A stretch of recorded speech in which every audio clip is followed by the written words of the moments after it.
আসসালামু আলাইকুম বন্ধুরা, কেমন আছেন সবাই? আশা করি ভালো আছেন। আজকে আমি দেখাবো কিভাবে একটি ড্রাইভিং লাইসেন্স আপনারা ঘরে বসেই আপনাদের হাতে থাকা স্মার্টফোন অথবা ল্যাপটপ থেকে কিভাবে অনলাইনে আবেদন করতে পারবেন এবং নিজে নিজেই আপনারা ড্রাইভিং লাইসেন্স করতে পারবেন। চলুন শুরু করা যাক। সর্বপ্রথম আপনারা এরকম একটি ব্রাউজার ওপেন করে নেবেন। এরপরে এখানে সার্চ বারে লিখবেন bsp.gov.bd। এই ওয়েবসাইটে যাবেন। bsp.brta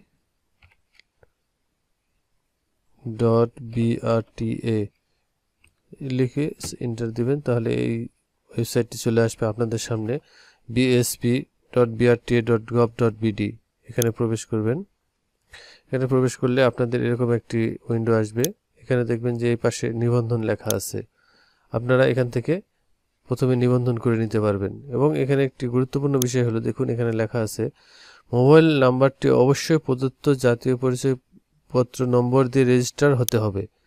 মানে এখানে যদি আমি রেজিস্টার করতে চাই তাহলে আমার এনআইডিটি, আমার মোবাইল নাম্বারটি অবশ্যই আমার ভোটার আইডি কার্ড দিয়ে তোলা হতে হবে। অন্য কারো ভোটার আইডি দিয়ে তোলা হলে এখানে হবে, এখানে ভেরিফাই হবে না। আশা করি বুঝতে পেরেছেন। এখানে জন্ম তারিখ, এখানে এনআইডি নাম্বারটি দিবেন, এখানে মোবাইল নাম্বার দিবেন, দিয়ে অনুসন্ধানে ক্লিক করবেন। তাহলে আপনার ফোনে একটা ওটিপি যাবে এবং ওটিপিটি এখানে দিবেন এবং পাসওয়ার্ড দিবেন, দিয়ে রেজিস্টার করে নেবেন। যেহেতু আমার এনআইডিটি ভেরিফাই অলরেডি হয়ে গেছে, আমার এটা আর দেখানো সম্ভব নয়। এরপরে আপনারা আসবেন প্রবেশ করুন এই অপশানে। এই অপশানে গিয়ে এখানে আপনার সেই মোবাইল নাম্বারটি দিয়ে দিবেন এবং এখানে পাসওয়ার্ড দিয়ে দিবেন। তারপরে লগ ইন। তারপর এরকম একটি উইন্ডো আপনাদের সামনে আসবে। এখান থেকে দেখুন এখানে একটি সর্বপ্রথম এখানে আপনারা প্রোফাইল অপশানে আসবেন। প্রোফাইলে এসে প্রোফাইলে ক্লিক করবেন। এরপরে এই জায়গাতেই এই ইউজার নামের এই পাশেই দেখবেন একটি অ্যারো চিহ্ন মতো একটা বাটন আছে। যেহেতু আমি অলরেডি ভেরিফাই করে ফেলছি, এটা আর দেখাতে পারতেছি না। এখানে অ্যারো চিহ্নর মতো একটি বাটন থাকবে। এখানে আপনারা ক্লিক করলেই একটা পপ আপ মেনু দেখাবে যে এনআইডি ইজ ভেরিফাইড। এরপরে এখানকার কাজ শেষ।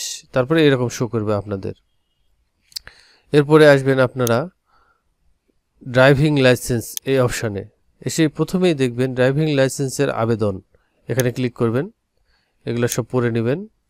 এরপরে এখানে আমি সম্মত। এরপর দেখবেন যে আপনার এনআইডি কার্ডের ছবি সহকারে আপনার এনআইডি সকল তথ্য এখানে শো করছে। এরপরে নেক্সটে ক্লিক করবেন। এরপরে দেখুন এখানে ড্রাইভিং লাইসেন্সের ধরন।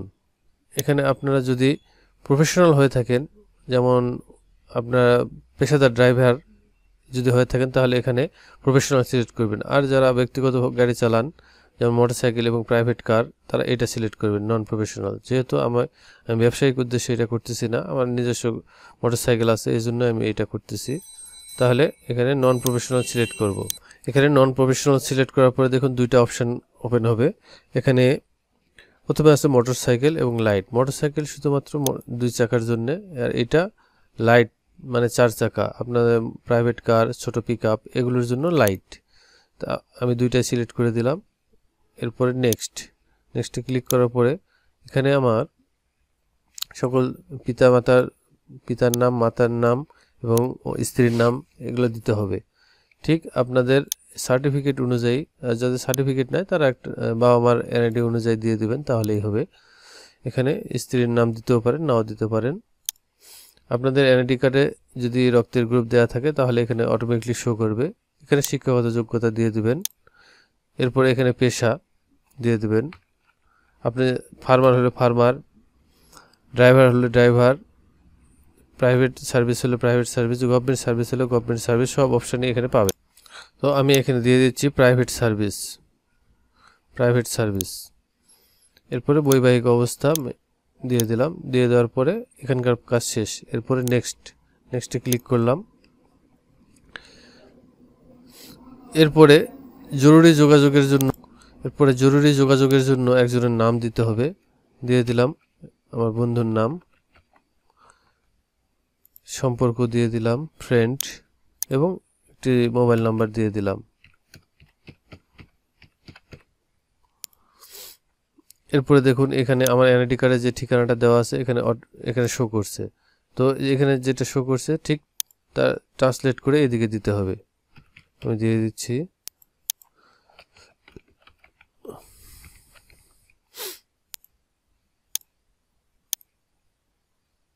জয়পুরহাট থানা 5GB 5910।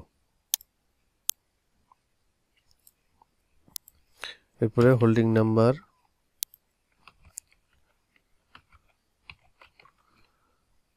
Rajshahi,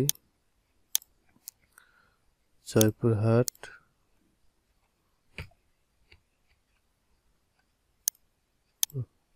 Joypurhat 5GB postal code. এরপরে এইটা বর্তমান ঠিকানা ফিল আপ করার সঙ্গে সঙ্গে এখানে এই সার্কেল অফিসটি সিলেক্ট হয়ে যাবে অটোমেটিকলি। আমাদের জয়পুরহাট ডিস্ট্রিক্ট, এজন্য জয়পুরহাট বিআরটি অটোমেটিকলি সিলেক্ট হয়ে গেছে। এরপরে আর কোনো কিছু করার দরকার নেই। নেক্সটে ক্লিক করলাম। এরপরে এখানে আপনাকে মেডিকেল সার্টিফিকেট সংযুক্ত করতে হবে। এখানে একটি মেডিকেল সার্টিফিকেট যুক্ত করতে হবে। মেডিকেল সার্টিফিকেট আপনারা ফর্মটি পাবেন এই বিআরটি ওয়েবসাইটেই। যেমন এখানে গুগলে লিখবেন মেডিকেল ফর্ম বিআরটিএ, এটা লিখলেই আপনাদের সামনে চলে আসবে এরকম। এটা ডাউনলোড করে প্রিন্ট করে এখানে নাম, প্রার্থীর বয়স, এখানে হা না উত্তর দিবেন। এগুলো হা না উত্তর দিয়ে এখানে এক কপি ছবি দিয়ে আপনার যে কোনো পরিচিত কোনো ডাক্তারের কাছে গিয়ে এখানে তার নামের সিল, এখানে স্বাক্ষর নিয়ে এখানে ছবি দিবেন। ছবির উপরেও যেন স্বাক্ষর থাকে, যে এটা এখানে আপলোড করে দিতে হবে। আমি দেখাচ্ছি, এই যে এরকম এভাবে করতে হবে। এটা আমি এখানে আপলোড করে দিচ্ছি। সংরক্ষণ। এরপরে শিক্ষাগত যোগ্যতা এসএসসি, সাপোজ এখানে একজনের এনআইডি দিয়ে দিচ্ছি। এখানে অবশ্যই আপনাদের খেয়াল রাখতে হবে 600 কিলোবাইটের মধ্যে হতে হবে। এটি 600 কিলোবাইটের বাইরে ছিল, এজন্য এটি নিচ্ছে না। সংরক্ষণ। জাতীয় পরিচয়পত্র, ফাইল সাইজ সঠিক নয়, দিয়ে দিলাম। এরপরে এখানে বিদ্যুৎ বিল দিয়ে দিবেন।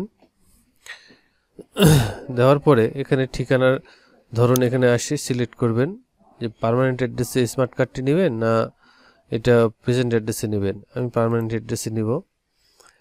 স্মার্ট কার্ডটি অবশ্যই ডাকযোগে আসবে, আপনাদের আর হাতে দিবে না, অবশ্যই ডাকযোগে চলে আসবে। এরপরে এখানে সাবমিট করে দেব। এরপরে এখান থেকে ফি জমা।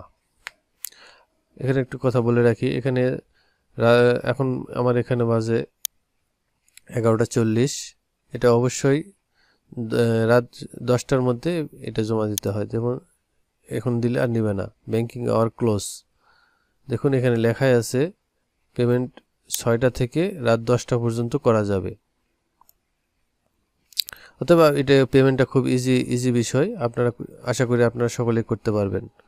এরপরে পেমেন্ট হয়ে গেলে আপনারা একটা লার্নার পাবেন, এরকম লার্নার পাবেন। এরকম একটি লার্নার পাবেন। এই লার্নারটি আপনারা প্রিন্ট করে, এবং এখানে দেখবেন যে পরীক্ষার ডেট এবং তারিখ দেওয়া আছে। আপনারা সেই পরীক্ষার ডেট এবং তারিখে এই লার্নারটি প্রিন্ট করে এবং এই কাগজপত্রগুলো সঙ্গে নিয়ে আপনার বিআরটি অফিসে ঠিক এই টাইমে আপনারা চলে যাবেন, উপস্থিত হবেন। এর পরবর্তীতে আপনারা পাস করার পরে কিভাবে টাকা পেমেন্ট করতে হয় এটা আমি পরবর্তী ভিডিওতে দেখাবো। ঠিক আছে, আজকে এই পর্যন্তই। আপনারা সকলে ভালো থাকেন এবং আমি এই ভিডিওটি খুব শর্টলি দেখানোর চেষ্টা করেছি, বিস্তারিত দেখাতে পারিনি, এবং কিছু কিছু বিষয় শর্টকাটে দেখানো হয়েছে। আপনারা যদি কোনো কিছু বুঝতে না পারেন বা কোনো সমস্যা হয় তাহলে আমাকে কমেন্টে যোগাযোগ করবেন, কমেন্ট করবেন, আমি রিপ্লাই দেওয়ার যথাসাধ্য চেষ্টা করব। ধন্যবাদ সবাইকে। আসসালামু আলাইকুম।